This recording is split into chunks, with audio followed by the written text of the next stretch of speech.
Hello and welcome to my YouTube video blog. I recently had a proctocolectomy, and what that means is that my colon and my rectum were removed and my anus was sewn shut. I originally intended to share recovery videos from right after the surgery up until this point, but unfortunately I had a major complication and I was in the hospital for 2 weeks following the surgery, so my videos didn't go as planned. But I'll share more in another video about my health history, my celiac disease, interstitial cystitis, and things of that nature. But on this particular one, I just wanted to talk about my surgery, the things leading up, and the complications that happened thereafter. My colon and rectum had to be removed because of a pelvic floor malfunction that was not trainable with pelvic floor therapy. It wasn't treatable with GI medications. I could pee, but I was unable to push any waste out of my body at all.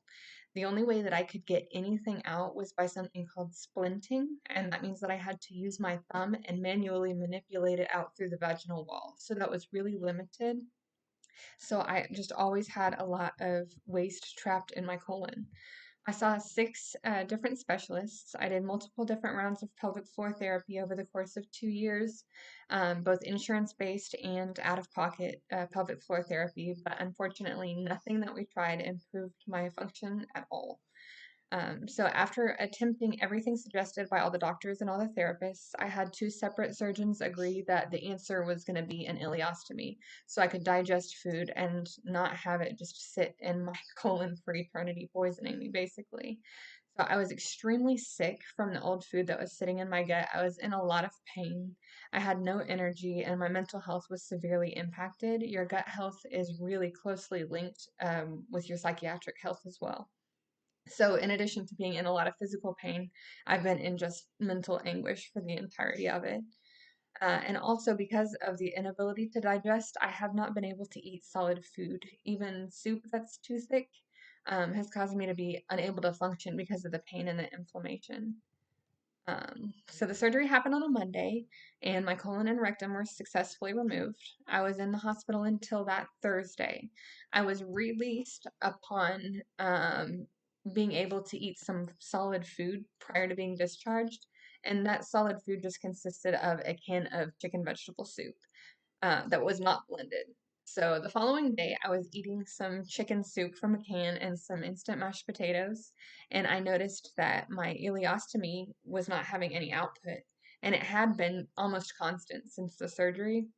So it was concerning, and then I started having nausea, and then I was vomiting. So after 8 hours of no output and vomiting, I called my doctor, and she tried to help over the phone as much as she could.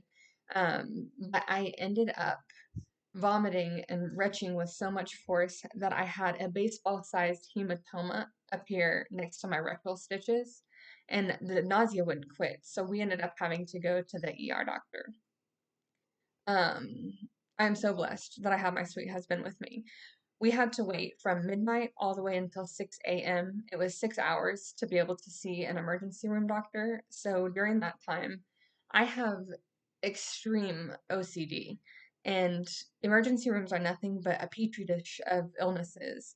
And so my husband would wash his hands, he'd sanitize his hands. Every time I saw him touch something, I would ask him to wash or sanitize his hands, and he was so patient, he would do it. And meanwhile, I was vomiting all over the ER waiting room. I vomited all over my clothes. I had to throw them in the trash and wear a gown while we waited to see the doctor. I mean, it was the worst 6 hours of my entire life. And my husband just, he was so supportive. He was right there with me, he was right there for me. I'm just mind blown at what an amazing support he was during that time. So finally, at 6 a.m., whenever the ER doctor came in, they did a CAT scan and they found that I had a paralytic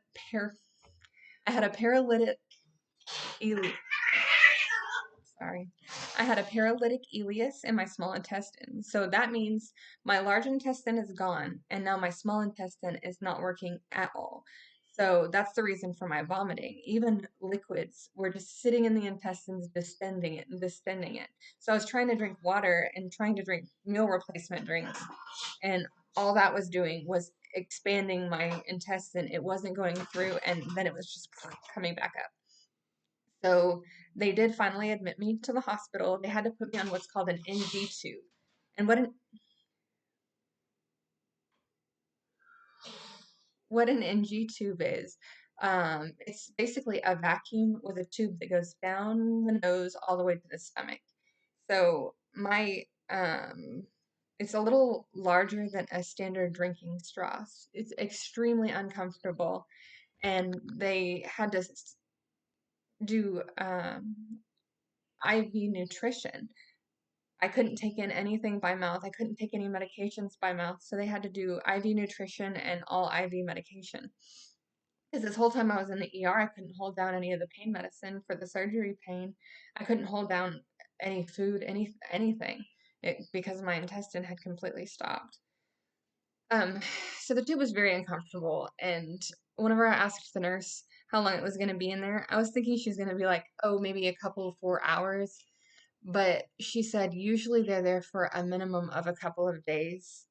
And when she said that, my eyes welled up with tears and I just started crying. I was so scared and uncomfortable and terrified that my small intestine wasn't going to get fixed by this. I mean, it sounded like some kind of voodoo. It sounded ludicrous that they could just put a vacuum tube in my belly and it's going to reset my small intestine. But by the grace of God, it worked. So it was overnight. I didn't have to have it for multiple nights. After one night, my small intestine started working again. I started getting output in my new ileostomy bag. It was a miracle. We had been praying and praying, and it was a straight up miracle from God that my small intestine started working again. And we were in the hospital for a total of 2 weeks and 1 day. And God brought us through it. He carried us through it and he got us to the surgery. He got us through the surgery. He got us through the complications afterward. And here we are now. And while I can't eat solid food still, that's going to be baby steps after I heal.